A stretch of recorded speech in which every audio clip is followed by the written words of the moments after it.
अस्सलाम वालेकुम नाज़रीन, अमीरी सीरिया मेहरान टीवी न्यूज़ यहाँ सायरा ज़मीर सब खां में एक नज़र खास खबरों थे।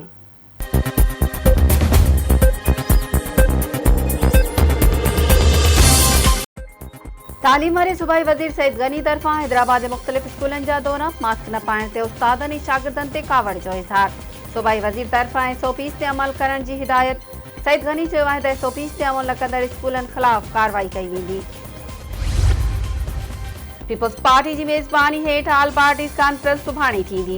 नवाज़ शरीफ वीडियो लिंक ज़रिए शिरकत कंदो। मुखालिफ़ धुर तरफ़ां हुकूमत ख़िलाफ़ गडि॒यल हिकमत अमली जोड़ी वेंदी। नेब सखर खैरपुर जी खुराक खाते में करप्शन बाबत एहतसाब अदालत में रेफरेंस दाख़िल कराए छड़ियो। रेफरेंस में DFC मोहम्मद अली उजन समेत 48 ॼणा नामज़द। रेफरेंस में चयो वियो आहे त खैरपुर खुराक खाते में 5 करोड़ 82 लख रुपयनि जी करप्शन थी आहे। खानपुर महर वेझो बम्बली माइनर मां मासूम नींगर जो लाश हथ। नींगर जी मीरपुर माथेलो वासी अयाज़ अली डोहो तौर सुञाणप।